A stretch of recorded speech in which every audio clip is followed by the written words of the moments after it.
Throughout recorded history, there have been legends about giants among cultures worldwide, including Mesopotamia in the Middle East, Egypt, India, China, Japan, Greece, Rome, Britain, Norse and other European countries, South America, as well as the U.S., especially among Native Americans. Unfortunately, in modern times, this topic has been perverted, like so many others, by the social media trolls and their clickbait posts. The very first clip in our introduction was included to show an example of this behavior. The clip is from a movie produced in 2007 called Big Man Japan, yet it has made its rounds on the internet as a reference of actual evidence. The people that perpetrate such lies cause untold harm to what is a very legitimate topic, and they make it that much easier for a good portion of science and academia to ignore or dismiss any serious research into the matter. The truth is, the claim of giants once roaming the earth cannot be easily rejected. In addition to bones and artifacts such as tools so large that only a powerful giant man could use them, there are too many oral traditions around the world that talk about them. In fact, one of the oldest recorded stories in history dating back to 3000 BCE is believed to be about a giant whose name was Gilgamesh. This presentation will be divided into two parts and will include references to historical accounts that are also considered mythological by the mainstream. After all, even what academia may claim as mythical is still part of the history of giants on Earth. The region of the world that perhaps holds the oldest references to giants is Mesopotamia and the Middle East. In this part of the world, we find the origin of some of the most famous stories of giants: the Epic of Gilgamesh, the Book of Enoch, the Bible, the Book of Giants, and the Dead Sea Scrolls all recount the tales of immense beings roaming the lands. Many of our viewers are familiar with the Epic of Gilgamesh and its connection with the Anunnaki. In this tale, Gilgamesh's technically described height is 11 cubits or 15.4 feet. Even though this text predates the earliest biblical text by at least 1,000 years, they were only discovered relatively recently, and as a result, for many people today, particularly in Western societies, the Bible may be the source of their first exposure to the concept of giants, with the obvious exception of certain fairy tales. Genesis tells of the Nephilim before and after Noah's flood. According to Genesis 7:2-3, the Nephilim were destroyed in the flood, but Nephilim are reported after the flood, including the Anakites, the Emites, the Amorites, and the Rephaites. The book of Numbers includes the report by the spies which Moses sent into Canaan. Quote, "We can't attack those people. They are stronger than we are. All the people we saw there are of great size. We saw the Nephilim there. We seemed like grasshoppers in our eyes, and we looked the same to them." End quote. The Bible also brings us the famous battle between David and the Philistine Goliath. While Goliath is often portrayed as a giant in retellings of the biblical narrative, he is much smaller than other biblical giants. The 1st century Jewish historian Flavius Josephus and the 1st through 2nd century BC Dead Sea Scrolls give Goliath's height as 4 cubits in a span, or about 6 feet 7 inches. However, the King James translation of the Bible in 1 Samuel reports the giant Goliath as 6 cubits and a span in height, about 9 feet 9 inches tall.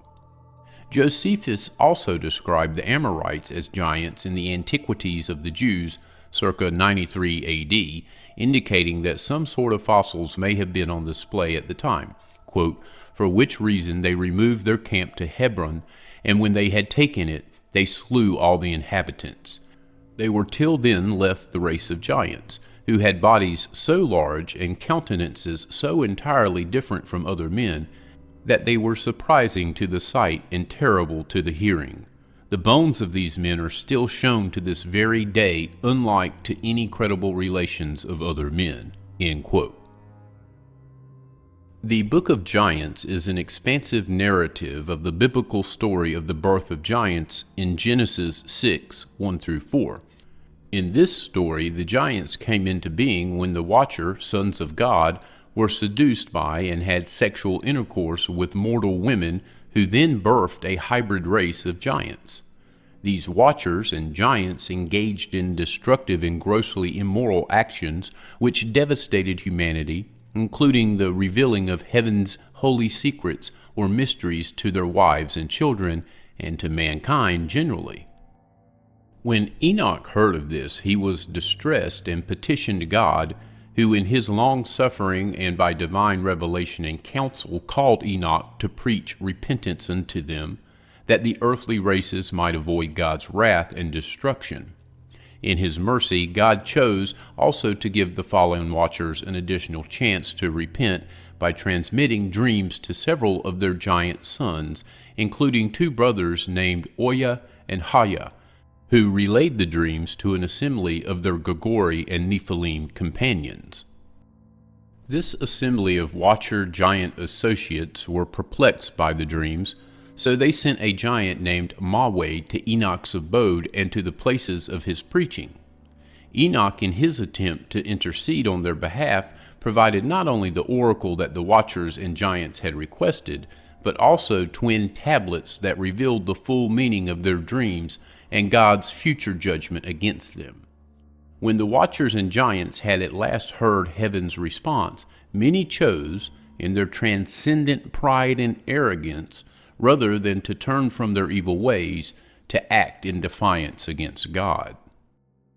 Much of the content in the Book of Giants is similar and most closely relates to 1 Enoch 7, 3 through 6, a passage which sheds light on the characterizing features of the giants. It reveals that the giants were born of the Watcher sons of God and the daughters of men. The giants, as their prostituted half-breed offspring, began to devour the works of what they perceived to be a lesser race, and went on to kill and to viciously exploit them in slavery and sexual debauchery. They also sinned against nature in the most defiling and violent of ways against the beasts and birds of the sky, creeping things and the fish of the sea, but also against one another. They murdered on a massive scale and also aborted their own children.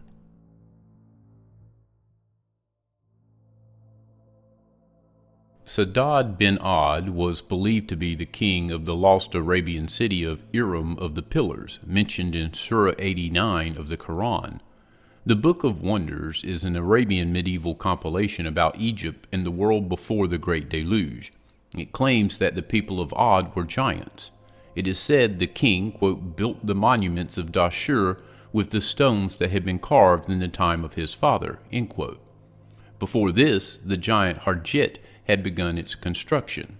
At a later date, Quath Tarim, another giant, quote, placed secrets in the pyramids of Dashur and other pyramids to imitate what had been done of old. He founded the city of Dendera, end quote. The text explains that Nacrus was the first king of Egypt after the flood, and with his companions, quote, built monuments, erected high towers, and executed the wonderful works, end quote. It explains that the city of Memphis was the work of a later set of giants who worked for King Misraim, another giant. The book also makes reference to Adim. Quote, Adim was a giant with insurmountable strength and the greatest of men. He ordered the quarrying of rocks and their transportation to build pyramids as had been done in former times, end quote.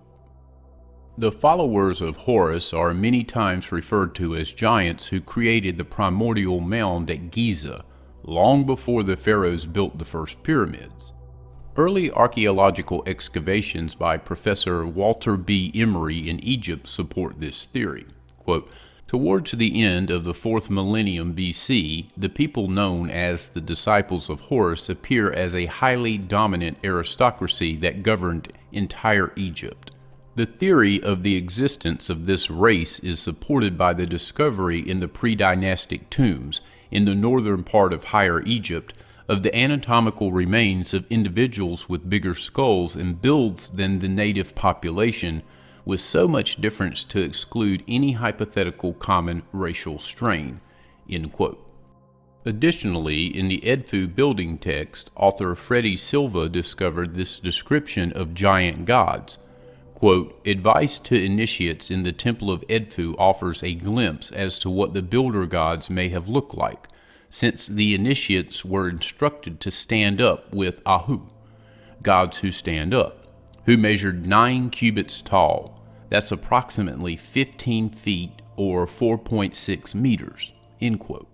The first ruler of the second dynasty of Egypt was King Ka-Sekhemui. He was based near Abydos and was involved in the construction of Hierakonpolis. He was buried at the necropolis at el-Ka'ab. Ka-Sekhemui's skeleton was never found, but Flinders Petrie, who first excavated the site, found evidence from the 3rd century BC that he was 5 cubits and 3 palms high, which would be about 8 English feet if the short cubit of 17.4 inches were used. Manetho was an Egyptian priest who lived in the early 3rd century BC. He too wrote about this giant in the book History of Egypt, which was created at the request of Ptolemy II.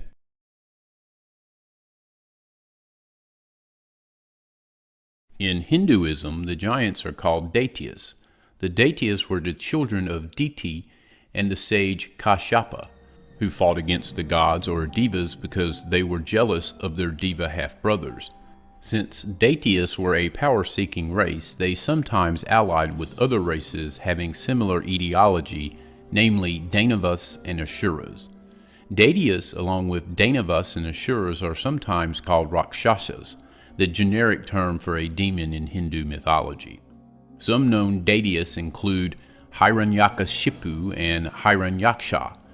The main antagonist of the Hindu epic Ramayana, Ravana, was a Brahmin from his father's side and a Daitya from his mother's side. His younger brother, Kumbhakarna, was said to be as tall as a mountain and was quite good-natured. And I would like to apologize for slaughtering those words.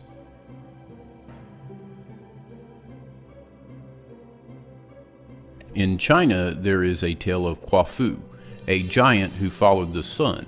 During the course of his chase, he drained all of the waters dry, including the Yellow River, and after he died of thirst, was transformed into a mountain range or a forest. Fang Feng was the giant who helped fight Flood, but was executed by Yu the Great. Xing Shang is a headless giant decapitated by the Yellow Emperor as punishment for challenging him. His face is on his torso as he has no head. In Japan, we find the Dai-Darabachi, who was a giant responsible for creating the geographical features of Japan. A more well-known group of giants in Japan is known as the Oni. They are depicted looking fearsome with red or blue skin, 3 fingers and toes, and grotesque horns. They are also often naked, save for a loincloth made from the pelts of wild beasts. Described as super strong, they're also very keen on human flesh. Oni usually live in hell, having been sent there and transformed into Oni for living an evil life while on earth. However, the very worst kind of Oni are those who are so unspeakably wicked that they are turned into Oni while still living and roam the earth causing misery to others. Japanese people traditionally celebrate the Setsubun festival in the spring to drive out the Oni. During the festival celebrations, soybeans are thrown into the air to ward off any lurking 3-fingered beast.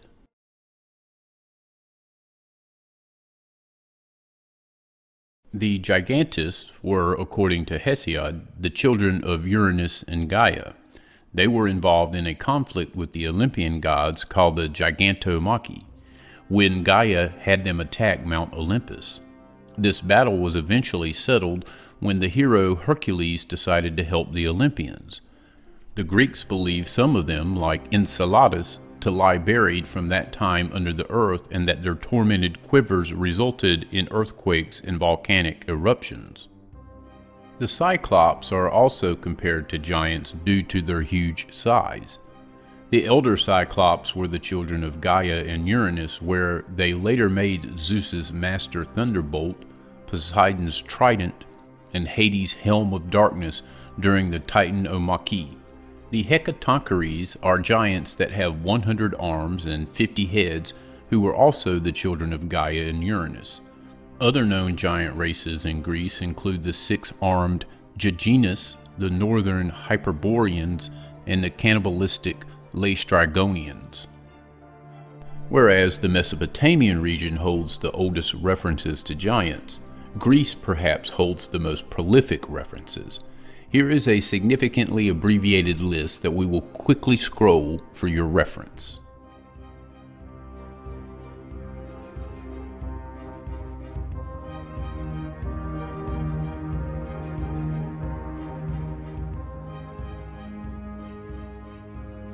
As mentioned earlier, this is but an abbreviated list of named giants in Greek and Roman history.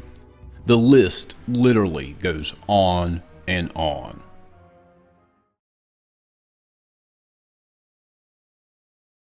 Haik was known as the founder of the Armenian state. Haik was part of a race of giants who helped construct the Tower of Babel.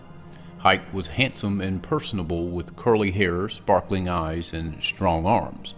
Among the giants, he was the bravest and most famous opponent of all who raised their hand to become absolute ruler over the giants and heroes.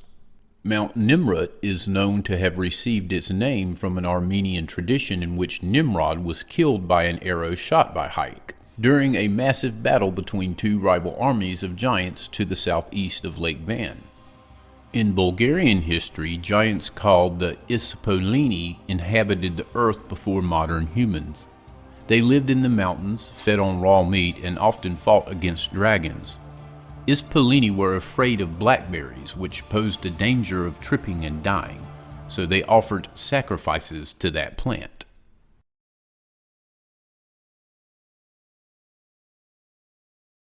Gentile are giants from the history of the Basque region of France and Spain, and are said to have represented the pagans who inhabited the land before Christianity. Gentile were enormous, strong, and hairy, and loved to throw rocks. Because of this, they were thought to have built the many megalithic stone circles and dolmens in the Basque region. According to legend, the Gentile died out after a huge bright cloud appeared, heralding the birth of Jesus. The frightened Gentile did not want to change and ran down the mountains and hid in a dolmen, never to return. However, one Gentile survived, Olinsero, an especially large and grumpy giant who enjoyed a tipple. Having survived the death of his people, he is said to have walked to the nearest village and cut the throat of all the greedy people who had eaten too much. The legend was soon adopted and adapted during the rise of Christianity, and Olinsero was repackaged as a Basque version of Santa Claus. In this sanitized reimagining, he visits children on Christmas Eve bringing toys he has crafted himself. This concludes part 1 of our presentation on the history of giants on Earth. In part 2, we will cover the Celtic, Norse, and Briton giants, native North and South American giants, the potential fossil evidence of real giants, and the suspicious activity of the Smithsonian Institute as it relates to this topic.